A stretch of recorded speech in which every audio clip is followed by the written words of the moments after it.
Hi everyone, welcome to our first pre-recorded tutorial. This is tutorial 4 of PSYC 201W. We already have covered half of what is typically covered in tutorial 4. This is or was the demo of the negligent driver study that I did with all of you guys last week. So we got that out of the way. Now I'm just going to be going over the second half of the tutorial that is scheduled regularly for this week, which is research report writing. I know this might seem like a boring topic, but this is super important for all of your research proposals and final reports to have all of the proper components and also to generally be formatted correctly. And you do get marks for both of those things, so definitely don't skip this. And as another reminder, there instead of attendance taking via the sign-in sheet, because we're not in person, I will be saying a keyword at some point in this tutorial, not telling you where it is, but then I'm going to tell you when I'm doing it. And you will put that keyword in the Qualtrics survey along with your name. The link for this survey has been sent out with the link for this video. Okay, so definitely remember to do that because I do consider attendance when marking assignments, projects, etc. Okay, and then talking about your project outlines, those were due last week. And I will be giving them back to you in tutorial next week with feedback. So you'll know how you did on those then. Now let's get started. Haven't done this for a while. Okay, so I want to first start with showing you what these sections of an APA research report look like. So this is a research report in APA style. First, there's a title page. There is then an abstract. You don't need this for the project proposal, but you will for the final report. Then there's an introduction section, a methods section, a results section, a discussion section. Then comes your references, then your tables and figures. There is a specific order for this. I believe tables come first and then figures follow. But I will talk about that more in later tutorials. And then an appendix or appendices. And just to note that these last four things, or three things, tables, figures, and appendices, are optional in just terms of general APA formatting, but they are required for your project. So at least one table or one figure is required for your final report, not your project proposal. More on that later. And at least one appendix is required for your project proposal as well as final report, because this is where you're going to reproduce all the materials that you are using. I'm going to be beating you guys on the head with this just because, like I said last week, there's always someone who forgets, and I don't want that to be any of you this year. Okay, so just to make this a little more clear, because I know that there are some students that are wondering exactly what does the research report look like versus the project proposal. What's the difference between these two things? They are separate assignments. Well, the research report, you need all of the things on the slide that you can see right now. And that is due in the final tutorial right at the end of the course in December. That's when you've already collected your data and done your whole project. Your proposal is due a lot sooner. It's due at the end of October, and it only needs some of these things because you haven't actually done your project, collected your data, all that. You haven't done that yet. You're proposing your project. So your research proposal requires, these things. There we go. Okay, so the title page, everything in the blue boxes, the title page, an introduction and a methods section, and then your references, and then your appendix or appendices. So you don't need an abstract for your proposal, and you don't need a results or discussion section because you don't know what your results are yet. You haven't collected your data. You also don't need a table or a figure because, again, you don't have any data to put in that table or figure. So you can refer back to this slide if you're ever wondering what these two projects or these two things that you have to hand in this course are and how they differ. Everything outlined in blue is part of your research proposal, and then all these things plus everything else on this slide is what's needed for your research report. So we're going to be focusing on all parts of this today, but we're going to be focusing in more detail on the components of the proposal prior to that being handed in, like we've already done when we talked about literature reviews. Okay, now talking about the general structure of an APA research report. So now, again, this is not just the proposal stuff, this is everything. Remember that funnel approach that I introduced a couple weeks ago. So building on that, research reports have an hourglass shape. So we've already seen half of the funnel, or half of the hourglass, that's the funnel. But for the whole research report, the introduction starts very general, and then it gets more specific to the focus on the present research, that's your study. Then the methods and results section are very narrow and describe only the study itself and its findings in very specific detail.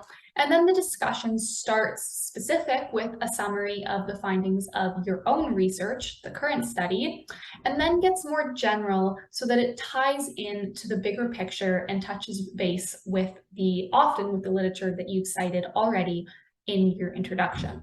So to present that visually, this is an example of the hourglass shape of the APA research report and the information that is generally included in each section. So we'll go over each section in more detail throughout this tutorial. This example is just a fairly brief but complete outline of the hourglass structure of the APA research report. This visual shows that authors start with the big picture in the introduction and then become more specific in their review of research to bring the reader to the need for the present study. And of course, your research question, your hypotheses, these are key. You'll lose marks if you don't have them. Then the methods and results are very specific, like I've said, and the discussion is basically an inverted version of the introduction in which the specific study is discussed, related back to previous research, and then ends with the big picture implications. More on all of that in the rest of this tutorial. Okay, just some resources that you can refer to beyond this tutorial before we start. So there is a sample APA research report that you can find on the APA style website. So when I send out these slides, because I'll be doing that as well this week, and today, the day that you're watching this, you can just click right on that link and it will take you there. You can also go onto the APA style website, official website as well, and look at the formatting rules on one of their web pages. There's also another more detailed APA webpage guide. I believe the more detailed one is more to do with like grammar rules of APA rather than just like the nuts and bolts formatting of your report. So of course I'm not marking for like the most nitpicky little like we typically use this type of grammar, but this type of grammar is used. It's much more the formatting. So if you have to pay attention to something, please pay, or just one thing, please pay attention to that. And then you also have your textbook. So in one of the appendices of your textbook, I believe it's Appendix A. It used to be in the former version, so I hope it stayed that way. There is a sample report in APA format. This is an APA 7th edition, which is it's the newest edition, and it's the edition you'll be expected to use. So there's no need to kind of try and figure out if it's an APA 6 or 7, it's just in 7. There are some slight changes from APA 6 to 7, not very many, but definitely use the textbook, use the APA website for your formatting, because those are the most up-to-date versions. This is not a tutorial on APA formatting. That's actually going to come a little bit later, I think in 2 or 3 weeks. We're going to go into that much more intensely. So I'm going to try and stay away from that from now on in this tutorial, just because I don't want to say things twice and bore you guys. So this is much more the actual like nuts and bolts of, I know I've said that like 2 times now, of the report itself, what information is expected to be included in each section, if they're trickier sections, kind of how to write these sections. And then for like very specific formatting, that's what we'll be talking about a bit later. I will make reference to some things though, just because like we're going to talk about the title page next, and the title page does have to be in a very specific way because of APA formatting. Okay, well, enough of that, let's get into it. So the title page, that's the first thing that your reader sees when they look at your report. And I know that there are a lot of options on programs like Microsoft Word to make your title page really fun and fancy. I'm sorry, none of you can do that. I always get like 1 or 2 students that submit this very fancy, colorful title page, and that is absolutely not what you can do in APA format. It has to look very specific. So it contains the title of the paper, and you guys can be a little creative here. Just, it can be clever, but it shouldn't really be longer than 12 words. And it can't be so clever that I don't even know what your paper's about because I can't understand it. So just, you can make a little joke or something about the topic if you want, or it can be very straightforward, but it does need to be clear what your paper's actually on by the title. Then of course, your name as the author. Typically author affiliations are on the title page as well, but you don't have to worry about that. That's more of like a submitting papers to journals type of thing. A running head, which we're going to talk about in just a minute because that requires very specific formatting, but a running head is necessary for this course, even though APA format has now taken it off for student papers. But for you guys, you do need to include a running head. Just include one to be safe.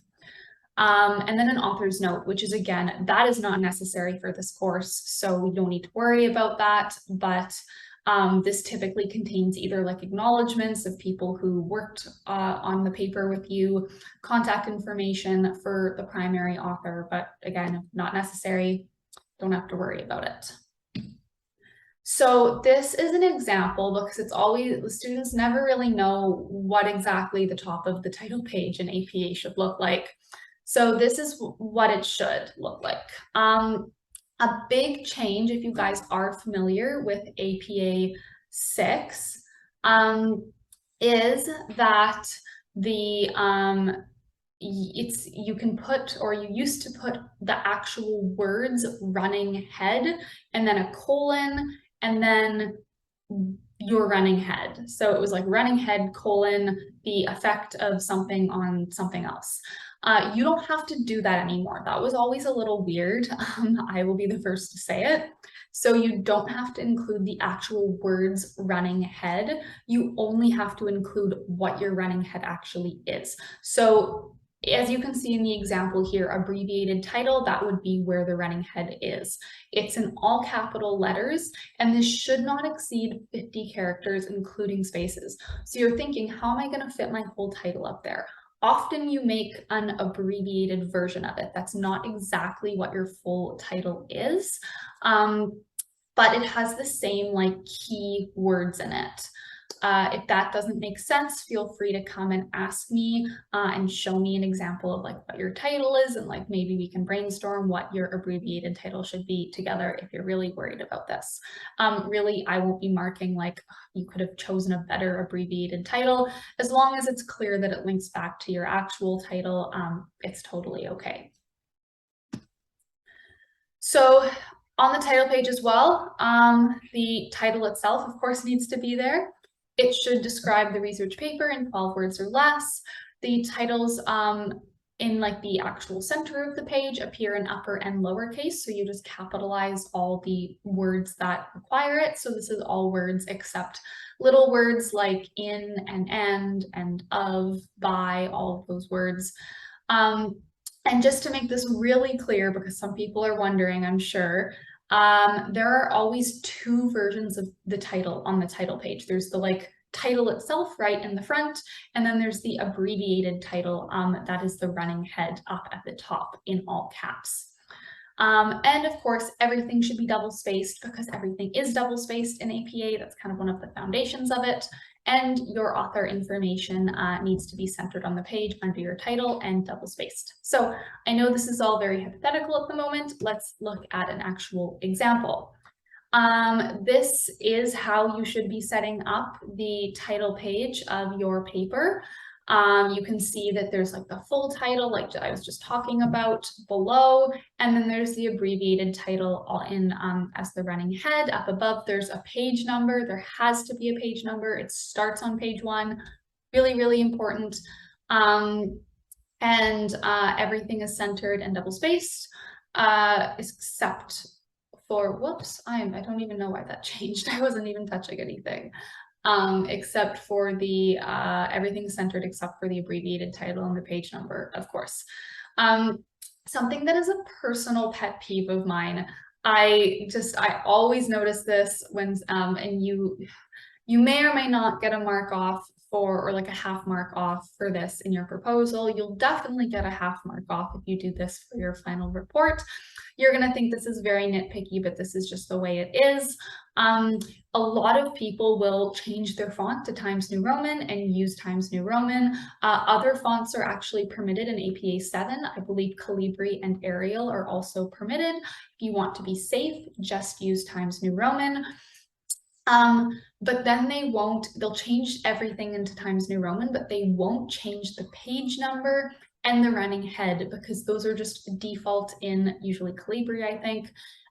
They won't change those to Times New Roman. So if you're using Times New Roman for the body of your paper, change your running heads because I always notice, I know it is lame, but it is just something that jumps out at me. Okay, so we're done with the title page. Let's move on. Abstracts. Again, this is not necessary for your proposal. It is only necessary for your final report, but we're going to talk about it here anyways because it is a typical component of APA research report. This is a concise summary of the whole report. These typically have word limits. It really depends, like if you go on to grad school and you're submitting to a peer-reviewed journal, it just depends on the journal you're submitting to, how long your abstract can be. They usually range from 150 to 250 words, so very brief, typically about half a page. In this course, when you do make your abstract for your final report, your abstract cannot exceed 150 words. So one of the most common mistakes I see here is that students will only talk about like the introduction and the methods and leave out their results, or they'll only talk about their methods and their results, and they won't devote a quick sentence at the start to summarizing the rationale for their study or the existing literature, something like that, giving a nod to their introduction.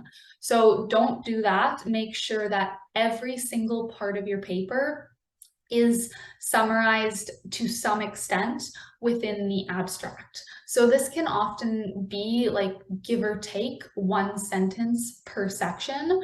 I wouldn't ever use more than 1 sentence for the introduction and summary of the discussion. You might need like a sentence to summarize what your study is on, like your independent and dependent variables, and then another sentence to describe your methods, another sentence to describe your results, and then that ends up being 5 sentences. Great, as long as it's under 150 words, that's perfect. And just generally speaking, don't just not say anything about your discussion because that's a shaky section. You always have to do that, and I will be looking for that in your final reports. So in terms of formatting, your abstract title is bolded and in the center at the top of the page. And the very, very odd thing about the abstracts is that they're not indented versus all the other parts of the paper pretty much are, or the body of the paper at least is indented. So it's just a weird little quirk of APA format that you have to remember. So here's an example of exactly what an abstract should look like. You'll notice, first thing, it's not indented. It's right to, like it's left justified, left, not right. And it is obviously not talking about an actual study. It's just filling itself up with words about information about the abstract. You can rate it if you want, but you can see that that is the general length of what an 150-word abstract will look like too. So very short. One of the most important things I'll stress that students often get like mixed up or flipped around or something is that your abstract is on a separate, your title page is on a separate page, and then your abstract starts on the next page, and then your introduction starts at the top of the next page. So the third page for your report, your second page for your proposal, because there is no abstract. But when you have an abstract, you can't just put your intro and right below it and have it just continue on. You have to do a page break and it starts on the next page. Okay, now getting into the introduction. So this is something I have already talked about because we had that whole tutorial on literature reviews. So I don't want to spend that much time. I'm just going to review a couple key constructs about the introduction. And again, because I know that some students, even though I've explained this, have been struggling a little bit. I use the word literature review, I use the word introduction. Your literature review is about 90% of your introduction. So it's the same thing. Your literature review is not something separate floating outside, like some separate assignment in the course.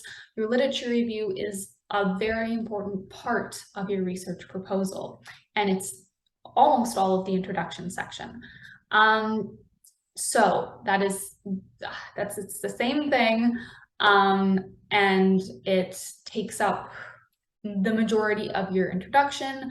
It starts at the start of your introduction. There should be nothing else before it. You just get right into that literature review. And then the only part that's not technically a literature review that's still in your introduction is that last paragraph where you talk about your own study, your research question, your hypothesis, and then some rationale that maybe still pulls from the existing literature. Rationale does have to pull from the existing literature, but there may or may not be rationale in that paragraph, or you might have talked about it already in the body of your literature review. Okay, so again, just quickly going over what's supposed to be in an introduction. You're supposed to introduce and explain your paper topic.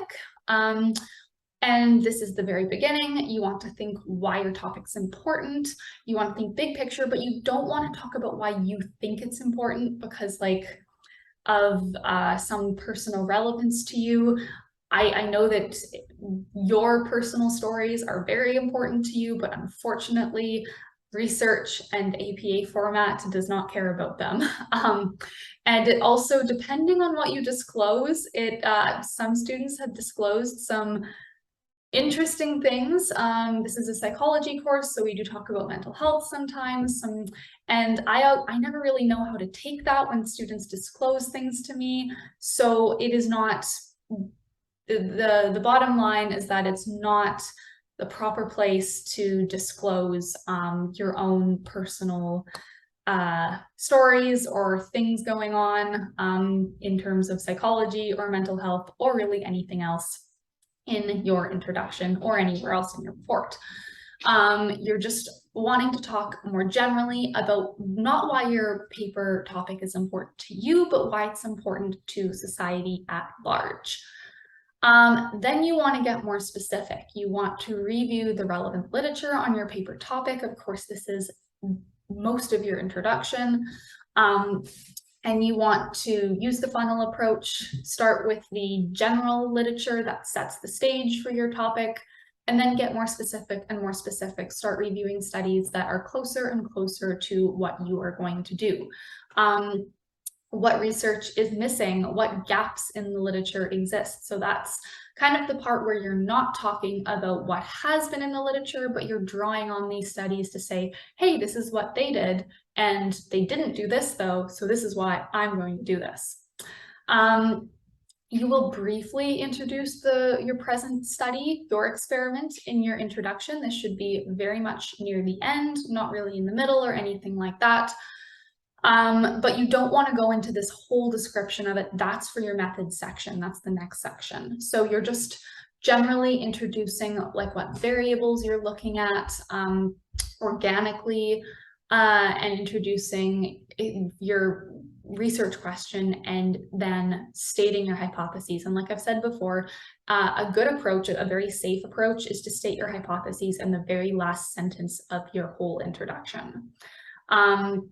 And one note here is that your hypotheses should not just come out of nowhere and be a surprise to your readers.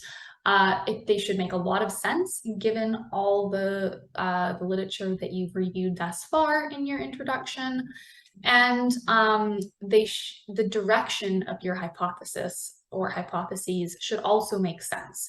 You shouldn't have reviewed 10 studies that have talked about this specific relationship, like as X increases, Y also increases, and then say that your hypothesis is as X increases, Y decreases, because that doesn't make any sense. That's not what any previous literature has found. So the direction of the relationship between your variables also needs to be something that does not just come out of thin air and makes sense to your readers. Some more introduction tips. You will be reviewing the relevant literature, like I've already said, but one note that I want to make here is that this should be 3 to 4 pages minimum, and I'd say like 3 pages minimum. I know some students will give me a page of a literature review or a page and a half of a literature review. You're going to get like a C grade at best if you do something like that. That is not enough. You're barely going to have space to discuss 5 studies, let alone actually going beyond that and doing a solid review of the literature. So you should really be keeping this in the back of your mind when you are deciding how many studies to include in your literature review, and then finding them and writing about them. As I've kind of mentioned before, there really shouldn't be any discussion of your own thoughts or opinions. I will caveat that with the fact that you can absolutely take 2 sort of adjacent areas of literature and argue for a connection in between them. So if you want to formulate your own arguments that are based on both logic and what exists in previous research, so you're still using citations there, citing other people's work, that is great. That shows novel thinking. So that is, you don't have to be a little robot that just like recites studies over and over. You can definitely make those novel connections. But what I do mean is that you can't just say that I just go off on tangents and talk about your own experiences. Again, like, even if you're not making some disclosure, but saying like, I've always noticed that this happens when I go to this area and observe this thing, like that's not summarizing existing literature that's peer reviewed. So that doesn't belong in your introduction. Your introduction shouldn't be done haphazardly. So yes, you could just go and find 5 studies that relate to your topic and just kind of bounce back and forth between them, just summarizing one in one paragraph and one in another paragraph.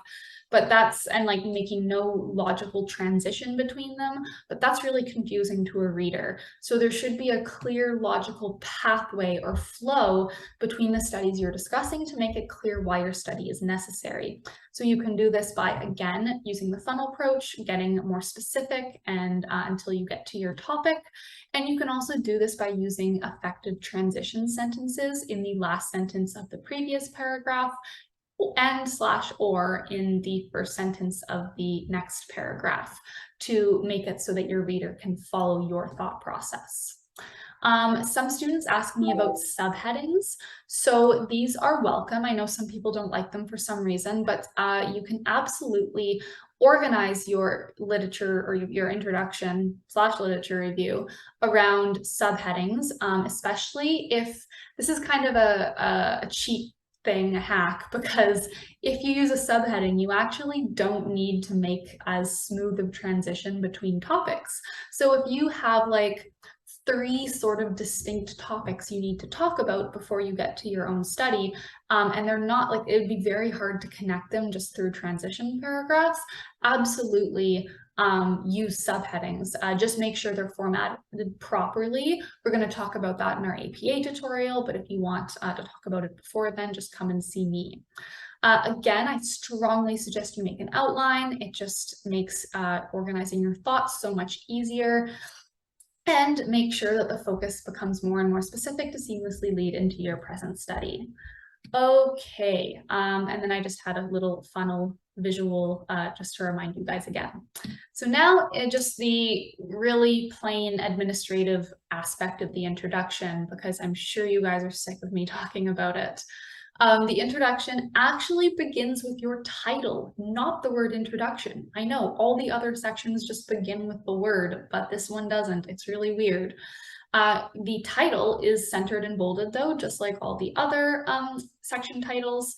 And note in the example I'm just going to show you in a second that the abbreviated title, so the running head, and the page number in the header continues on all of the pages of your research report. So this is not something that's just on the title page. It is on every single page.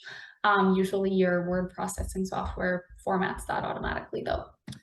So this is just an example of what the 3rd page, if it's your report, but your 2nd page, if it's your proposal, should look like. You'll see that the abbreviated title, the running head, is still up there. You'll see it's on page 3 now. This could be a final report. And then it says, put the full title shown on the title page here, not introduction. I have messed up on this before, so make sure you don't. And then you'll notice that the paragraphs are indented here. They're double spaced in Times New Roman, 12-point font, and it just kind of continues. Of course, it cannot be this short. This is not a proper introduction length. It needs to go way beyond that. Okay, now going to the methods section. The methods section begins right after your introduction section. So not like the transition between the abstract and the introduction, because the introduction, there's page break and the introduction starts on a new page. The methods just keeps on going. This line right after the end of your introduction is where the methods title or section head should be. It is not necessarily on a new page. Students don't know this and do this a little wrong all the time. Make sure you continue with the double spacing. Of course, that's just through the whole document. You want to center the word method and bold it in its own line. You'll see an example of this in a second. And then there are typical methods subsection subheadings. These should be in your proposal and your final report. They're just worded a little differently, but you should have all of these headings here.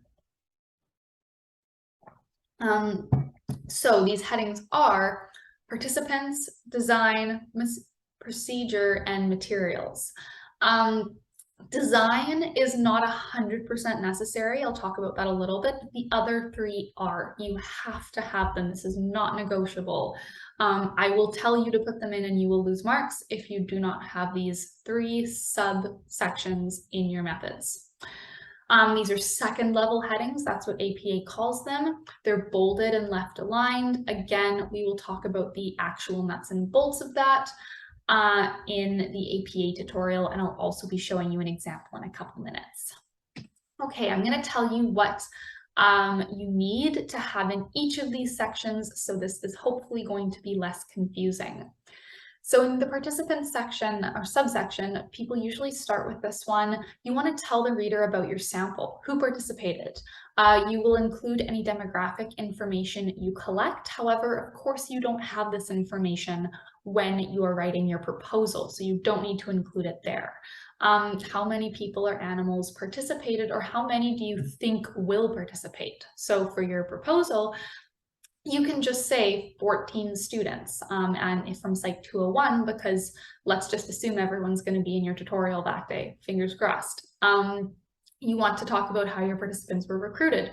Of course, this is the same for all of you, and only a couple sentences about this. Each of these subsections are typically only a paragraph or two. They're really short and they're way easier to write than the introduction. And how were participants compensated? Again, you are actually not compensating them. So just like your consent form that we talked about last week, you just have to give nod to it, but say that you didn't compensate them in any way. So in the design subsection, this is the optional one, so you don't absolutely have to have this subsection, but I just find it easy because it separates out a piece of information that you still need to include in your proposal and your final report. So if you forget to include what your experimental design is, then marks may be taken off. As it suggests, this is where you talk about your experimental design. You may name your independent variable, so state exactly what it is and your conditions or levels of it. You guys will, for the most part, just have two. And you will indicate if your design is between subjects, within subjects, etc., etc. Most of you will do a between subjects design because that's just what psychological research looks like a lot of the time, even though I think a couple of you are actually thinking about doing within subjects. That's great, that's totally allowed as long as it's a true experiment. If you're wondering about what you should do or like what the experiment you're proposing actually is, feel free to come talk to me because this tutorial isn't for talking about that, but I can absolutely answer questions about this in office hours tomorrow morning. And then, while not always included, you can also talk about what your dependent variable is as well, how it's measured. So this is where you can say a lot of the stuff that you talked about in your project outlines, not your hypothesis, but your independent variable, your dependent variable, its levels, and the experimental design that you are going to use. Okay, materials subsection. You're going to describe all the materials used in detail and refer your reader to the relevant appendix. So this is usually where most students will refer to their appendices and talk about the actual the materials that they're using, like the questionnaires, stimuli they're showing, etc., because again, you need to include all of this as early as your proposal because I need to see it. Basically, if you're wondering what to include in your materials section, you just need to ask yourself what stimuli was used to collect your data. And you need to include a description and a very detailed description of everything you needed to collect your data. So just to illustrate via an example, let's say that you used a questionnaire, and well, let's just for ease, let's just talk about the Mr. B study. So this was done 2 weeks ago in tutorial. So remember that there was a piece of paper, it was just one piece of paper that gave the description of Mr. B and then asked you to rate him on a number of characteristics. So you, in the materials subsection, you would describe this piece of paper. You'd say something like, a description of a fictional character is given. I will describe him as X for the positive first condition and as Y for the negative first condition. I will then have 5 items on my questionnaire. They will be mood, intelligence, generosity, etc. So you're not reproducing anything in your methods section itself. You are just describing it in a lot of detail. So any questionnaire that you're going to use, you need to talk about how many items is on it or are on it. And what these items are generally about, what are they measuring as, what's your dependent variable, etc. If it's a video that you're going to be showing participants, you just need to describe what the video is about, how long it is, what's in it, etc. And then for your appendices, that's where you actually put the things themselves. So for going back to the Mr. B study, that's where you would take that piece of paper that I gave you guys, and you would just say Appendix A, and then it would just be that piece of paper. No other description necessary in your appendices.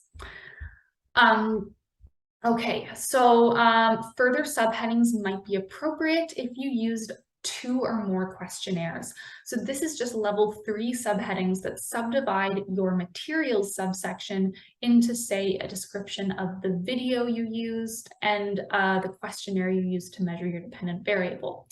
But if you only use 1 questionnaire, I would say don't use further subheadings. That's probably just going to confuse people. If you're confused by this, again, come and talk to me, and I can explain it then too. And now talking about your procedures subsection, this is arguably, I think, the easiest part of it to write.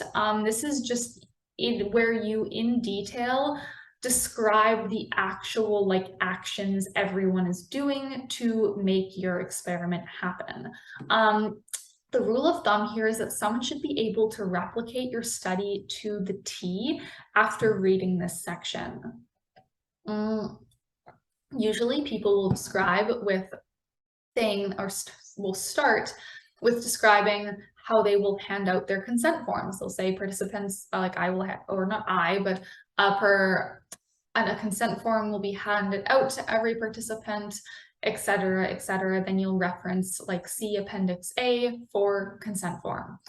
And then you'll describe everything that participants are doing to complete your study, step by step in chronological order. Things to note that you always want to talk about random assignment. Here, you can also talk about it in your design subsection too. There needs to be the term random assignment at some point in everyone's proposal and their final report. If within subjects is used, was counterbalancing used? And this is something that you might not have talked about in lecture yet, you will at some point. And then we will also talk about this in tutorial as well fairly soon. But if you think you're going to do a within subjects project, come talk to me so we can talk about this and get you started earlier. Like I just said, you want to talk about informed consent. At some point, everyone's participants need to sign an informed consent form. So you need to talk about the fact that you're going to do that, how long it's going to take for data to be collected. This can only be 15 minutes or less. And the debriefing procedure, because everyone, like I said last week, needs to have a debriefing procedure too. So make sure that you talk about, give like a sentence reference to that as well. And one last thing about the methods section that's a little weird is that, but it also makes sense, is that when you are writing it for your proposal, it will be in future tense because you haven't done this stuff yet. Some students write it in past tense, and that just makes no sense because you haven't done your project yet. It hasn't happened. So write it in future tense, write it as things that you will be doing in the future. And then when you go to write your your report, and when you're editing your proposal into your final report, you need to switch this whole section into past tense. I'm going to remind you about that later, but just as an FYI, write it for the proposal in future tense. And this is an example of the methods section. So you have your participants section, your design, your materials, and your procedure. So you'll see that that is what a level 2 APA heading looks like. The participants, design, materials, procedure. The questionnaire heading is a level 3 heading. So if you were trying to subdivide your materials section further, you would use italics as well as bold to you do a section 3 heading or a level 3 heading. You'll see, of course, your sections need to be a little longer than just a sentence each, but they really don't need to be that long. Usually procedure will be the longest, or maybe materials if you are using multiple things that you have to describe each one of them. And another note, just reminding you guys that your methods won't always start on the top of a page. It'll start wherever your introduction ends off. Okay, now moving on to the results section. So the results section appears directly after the methods. Again, no breaks or anything. You need to center and bold the word results like all of your section titles. And there really isn't that much to say here. Of course, this is something you want to go back and watch when you're actually writing your final report, because this section won't be needed in your proposal. But here you will be explaining the analyses you used. So this is really just calculating means and standard deviations like we did in class last week. And sometimes you will, if you have multiple hypotheses, say if you have two dependent variables, you might subdivide the results by hypothesis and you have to look at each of your dependent variables separately. However, a lot of you aren't going to have that. You'll just have one dependent variable, so you won't really need to subdivide this section at all. And it will really only be a paragraph. Like they're really short because you're not doing complex stats. You're only looking at one dependent variable usually. So it can be really short, like half a page is typical. So if you do have multiple hypotheses, though, it's helpful to organize your analyses kind of around them to walk your reader through them. And the most important thing to note in the results is that you do state if your hypothesis was supported by using your data to talk about that, like the mean for group X was greater by this amount than the mean for group Y, which was in the direction like that was supporting your hypothesis, of course, but you cannot speculate on why or why not. So you do not interpret that difference in your results. That is all for the discussion. So the results is just very matter of fact. I did these analyses, I calculated these means, and this was the difference between the two groups, and you'll leave it at that. Your implications of your results are not interpreted in your results. They are for your discussion. That's really all I have to say about the results, because we do have a whole tutorial about data collection coming later in the course. So we talk about exactly what needs to be in your results section again there, because that's when you're actually going to be writing it. So right now you can just listen to this and you don't really have to worry. So again, this is just showing you what it might look like. The results section's really short, so then your discussion section is just going to go on right after your results. And these titles are in the exact same format as the methods and the introduction title, which is the title of your paper. Okay, and now on to the discussion section. So this is the last sort of like meat and potatoes part of the report, because it's not in the proposal. I wanted to talk about the discussion section in a little more detail as like the very last part of this tutorial that I need to go over in detail. Just because the discussion section is the hardest to write. I will tell you that right now. I struggle with it whenever I write my papers because you really have to put in some thought. So I wanted to take some time to talk about this, and I will talk about the sort of like nuts and bolts. I keep saying that, I'm trying not to say it, I swear, but just like the obvious straightforward parts of it first, and then what like writing it is actually like later. Okay, so again, the word discussion is centered and bolded like we just saw on the previous slide. You can again use subsections here, and you should at least be using a limitations and future studies or future directions, whatever subsection. You can use other ones too if you want, if your paper lends itself to them. And these level 2 subheadings would look exactly like the participant's procedure, etc. in the methods. So the goal in your discussion is to put your findings in context with the broader literature on this subject that you chose. This is where you, interpret your results, not in the results section. So first, I recommend, and this course kind of needs, you to briefly summarize your results. You have to state whether your hypothesis was supported or not. You have to. I'm going to be like that. There's a whole mark reserved just for that in the marking rubric. You don't need to reference your actual values, like the actual dependent variable, like scale means of each condition. You can just say that one condition scored higher than another condition, the other condition. Like group 1 was higher than group 2 on the measure of X construct. Then you want to think, if your hypothesis was true, your results supported it, what does this mean? Like, that is the overarching question of the whole discussion section. What does that mean? What are the implications for theory, the existing literature, real-world applications of this topic, and future research? Conversely, and this is where it gets really interesting, if you didn't find what you expected, if your hypothesis was not supported, that's great too. You just be honest about that. Start off with saying that it wasn't and what the direction actually was that like your groups fell in. But then you want to talk about what the implications of that is as well. So a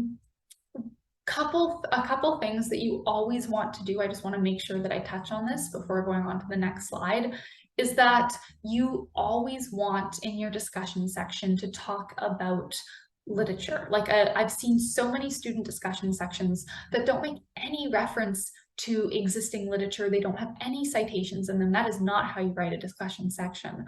You need, at like very, very minimum, but you should be going beyond this, you need to just compare your findings to the studies that were the most similar to yours in your introduction, your literature review. And did you find the same thing? That's super easy. Just compare your results. Like, these people found this and these people found this as well, and I found this too. So this supports this finding further, things like that. But again, a discussion isn't complete with just doing that, because that would be too easy. You have to take it further. So I'm going to show you now on this slide, using the reverse funnel approach, how to do that. So this was, of course, a helpful tool when writing the introduction. I find it equally helpful when writing the discussion. Where is my brain today? It's the weekend. I'm filming this on the weekend. So just as I said on the last slide, you must first restate your research question or hypothesis and broad findings to remind your readers what research question your study was seeking to answer and what you found. Then consider what conclusions can be drawn from your results and the direct implications of your findings for the area of study or population they are most relevant to. And this is, of course, alongside comparing your results to those of previous studies. So if you found that X, like this is just an example, you wouldn't be doing a study like this, but if you were a researcher out in the world and you found that X treatment for anxiety was better than Y treatment, what might that mean for future treatment of anxiety? How may we incorporate the new elements of this better treatment into existing treatments cost effectively in a way that will benefit individuals with anxiety the most? Those are the big questions that you want to answer. And then it gets even broader, and you want to discuss the more general implications for society, policy, the discipline of psychology as a whole, maybe mental health practice, if you can relate your study to that at all.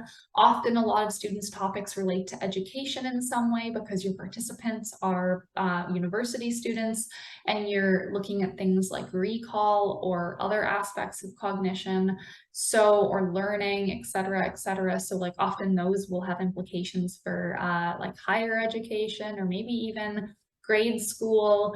All of these things are things you need to think about when writing your discussion. And you want to think about why your study was important. And now that you have your results, situating them in the context, the greater context of others who have looked at the same thing. What are some suggested changes that any of the aforementioned areas of society that I just talked about can implement based on your study? And again, like I need to say here really quickly that I know that people's, like you're thinking right now, like my study was on like 14 people, why does anyone care? Like these aren't real results. Be that as it may, when writing your discussion section, you do want to kind of act like your study was a little bit more important and maybe stronger methodology than it actually was, because it would just be a cop-out if you were just dismissive of your study, then you wouldn't have a discussion section to write. So think here like your study, you did it kind of out in the real world. You don't want to say that you did that. Don't extend what you actually did, but just think bigger picture than what might reasonably be able to be inferred based on what you did with 14 people. And then I also just wanted to touch here, considering all that you're learning right now about the discussion, there are some people who I've read their outlines, I've read all your outlines now, and you're not necessarily looking at things that are, I feel mean saying this, but ultra important. And like, your study doesn't absolutely have to be like the most groundbreaking thing ever, because it probably won't be. But some people are proposing to look at like people's perceptions of different like songs on mood or colors on mood, and like how are you going to write this section? So just when you're thinking about the topics that you've already proposed in your outline, think about if you're actually going to be able to write a section that is 3 to 4 pages. Again, like students skimp on their discussion sections because they're really hard to write, and I know they are. I totally understand that, but you can't to get full marks or high marks. So think if you're actually going to be able to write a strong discussion section with meaningful implications based on what you're currently proposing to study. And kind of in this vein, if you're proposing to study something where like it's almost a duh, or like that's a bit mean, but like just like kind of an obvious thing, like I'm just gonna try and think of an example right now. Like if I spend an hour talking to my friend and like my best friend, am I going to be happier? I know no one can do that because that's not possible, but studies that are along those lines where it's like, yes, of course I'm going to be happier. That's obvious. Like, again, think about how like there's a really sweet spot between things that are just like, okay, you're proposing this hypothesis and you're obviously going to get those findings because those concepts are just very related and we know this already. And then like, I don't even know why you're proposing this hypothesis. This is way out there. There's no support for this whatsoever. So try and be right in the middle where you're proposing something that makes sense, but it still hasn't been studied that much. And it's not just so like, yeah, of course that's going to happen. Okay. So all things to think about when, because right now you still can make some changes to your research. So if I have recommended you do that on your outline that I'm going to have back next week, I would strongly consider doing so. Okay, so after you've considered your project's implications on specific and broader levels, you should consider its limitation. Most of your discussion section, emphasis on most, can fall under like a general discussion heading, and that's all of what we've already talked about, discussing implications to society, et cetera, comparing to past research. But then you should include a separate subsection near the end titled Limitations in Level 2 APA. In this subsection, you want to think about potential limitations of your study. A few common ones are sample size, sample composition, limitations of the methods you used of measurement, also limitations of your manipulation. I know we've talked about this in tutorial quite a few times. Some people have very perceptively brought up the fact that like, they can't really induce anxiety or stress because ethically we can't allow it for the purpose of this class. So they're like, how am I actually going to really manipulate my independent variable and see if there is a change in anxiety or something like that? Because I can't show them something really anxiety producing. That's totally fair. Mention that in your limitations. That's great. And then limitations of your design. So this is kind of along those lines too, because you can't be using certain populations. Like, would it be better if you used an inpatient sample with clinical levels of depression? Things like that. All things you can talk about in your limitations. Basically, was there anything that could have gotten in the way of you answering your question satisfactorily? Also, don't just say that you were limited by sample size and leave it at that. That is a slapdash limitation. I have seen so many students just say this. They'll say it first and then they just move on. It won't get you high marks. You have to say it, of course, because it is absolutely a limitation, but you have to think more critically and discuss other aspects like your sample composition, your design, etc. Maybe you found a relationship to two variables, but there may be third variables getting in the way, so your causation claims are still a bit iffy, etc., things that limit your conclusions. And then an associated caution about this is that a lot of times when people start writing their discussion, the things that we've already talked about, implications to society, etc., those are really hard to write and they take a lot of critical thinking. Whereas your limitations are so easy. You can just pick holes in your study and be like, yeah, this was a limitation, this was a limitation.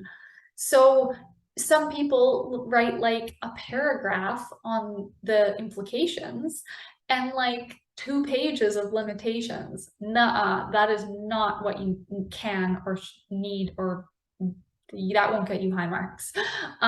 Limit your limitations to about half a page. Like this cannot be a significant part of your discussion. You need to spend most of your discussion talking about your implications. And I know that I keep harping on these specific things, but these are the things that I've seen other students do again and again and again. This is my 5th time TAing this course. So I've seen everything to an extent.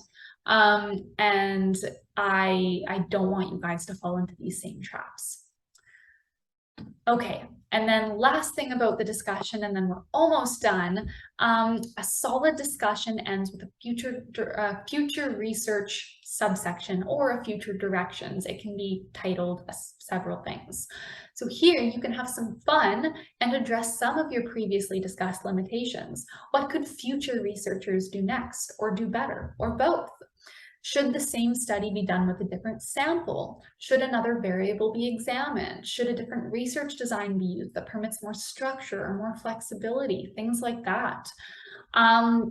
If you were one of the students who had grand ideas of a really complex study before I crushed all your dreams by saying it had to be within 15 minutes and with your fellow classmates as participants, or I made you cut out a variable or two because you wanted to look at like 3 different variables, this is the place for you to talk about that and recommend that more complicated designs that include all of these things be done in the future. Of course, you can't just completely spitball out of nowhere and just say random things. It all has to be logical and make sense considering what you've already said about your limitations. But otherwise, you can absolutely be creative here. You don't just want to say that this should be done with any other random sample and be done with it. That's again a cop-out. You need to, like I was saying, you need to make sure these recommendations make sense. You can write that your study should be replicated with a different type of sample. That's absolutely valid, but you need to expand more on why that should be done with that specific other sample. Just like the limitations section, I will give you another caution. This is, again, kind of a fun section to write. It's a lot easier than talking about implications of your study. So this should only be another half page-ish. It could be a little more than that, but really it shouldn't be much more. In total, the limitations and future directions sections, subsections together should be around a page, and then the other 2 to 3 pages, preferably 3-ish pages, even 4, even 5, that might be a bit much, but like 3 to 4 more pages should be completely spent discussing the implications of your work and comparing results to future studies or future past studies, et cetera, for a really solid discussion section. Okay, so that is all I have to say about the body of the report. I will give you guys the keyword now. It is pumpkin pie. So I just thought that that should be the keyword, considering that Thanksgiving's coming up. So, and also I'm dreaming of that. Hopefully that happens for me this next weekend. So that Qualtrics survey that I sent out, just click on that link. It'll ask you for your name and the keyword box, just type in pumpkin pie, does not matter how it's typed in, and then I will put you down as having watched this video. Okay, and please don't leave now because there is still important information and I'll know if you've missed it because your references and appendices won't be formatted properly. So now talking about references, the word references is centered and bolded on a new page. So this is where another page break happens. You use a hanging indent for all of your sources. I will show you what this looks like in just a minute. Some of you have already jumped the gun and were doing this great in your project outlines. That was perfect. You already know what you're doing.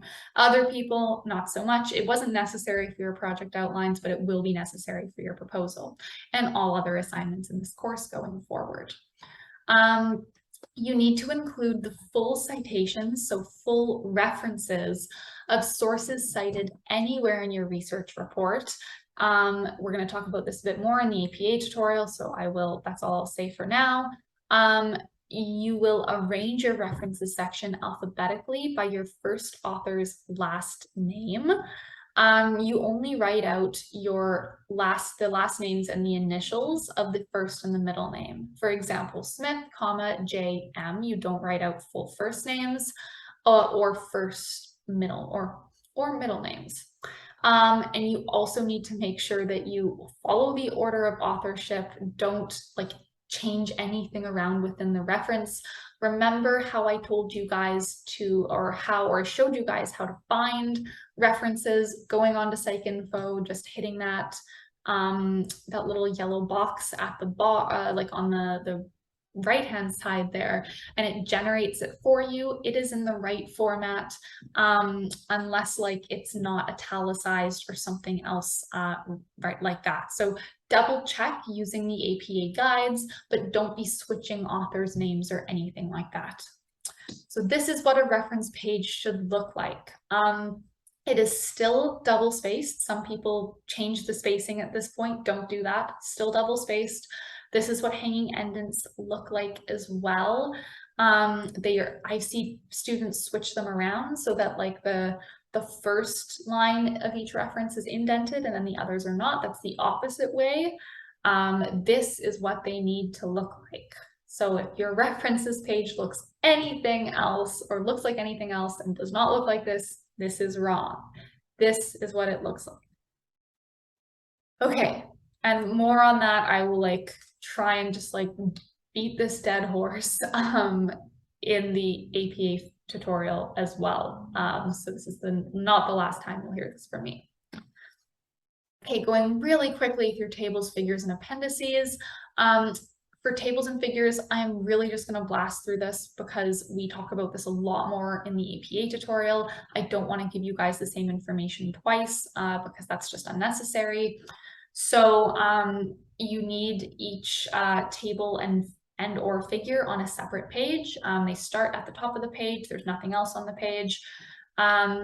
You put your tables first and then your figures. If you have both, you only need to have one or the other. But again, we'll talk about that more later. The order everything goes in is references, table, figure, appendices. Appendices are always last. For your proposals, it will be references and then appendices because there won't be a table or a figure. Titles for tables and figures should be very concise but descriptive. And if you're wondering what a figure is, you probably know what a table is, and a figure is just anything other than a table. That's the really easy way to remember it. They can be graphs, diagrams, pictures, etc. And just again, stressing one more time, you don't need a figure or a table for your proposals at all. There's nothing that you would even put in them. You don't have your data yet. So it just will go from references into appendices on a new page, of course. So this is what a table looks like in APA. This will be kind of what your tables will look like, but this is just a preview. I'll show these again in a couple weeks. And this is what a figure would look like. This is a bar graph. Again, something that you could do for your projects, but we'll talk about that later. And very last, but not least, appendices. All materials used in your study, once again, I'm stressing this, everything that you use in your study, your consent form, your debriefing form, any stimuli you're using to manipulate your independent variables, so a link to a video, a reproduction of like a vignette / story that you're using to manipulate it, and all questionnaires you are using to measure your dependent variable or variables need to be submitted to me in appendices within your proposal, your research proposal at the end of October. You order these in terms of appearance in the text. So you can't just be attaching things that you never refer to in the main body of your report. You always say in your methods, typically, you talk about your consent form and your procedures, and then you say in brackets, see Appendix A. And then Appendix A at the bottom of your report is your consent form. And that's just how it goes. And then if you talk about your the vignette you're using to manipulate your independent variable next, then that would be Appendix B, etc., etc. Each appendix starts on a separate page, so there are page breaks between them.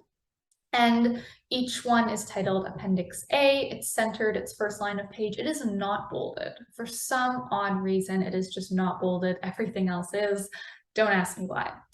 So this is what it would look like. You see that it says Appendix A, say for this person's study, they are using anagrams to manipulate their independent variable. So their Appendix A is the anagrams they're using. They need to show me those. And then their Appendix B is the questionnaire they're using to measure their dependent variable. So asking participants how difficult the task was, how confident they were in their ability, asking them their age, their gender, etc., etc.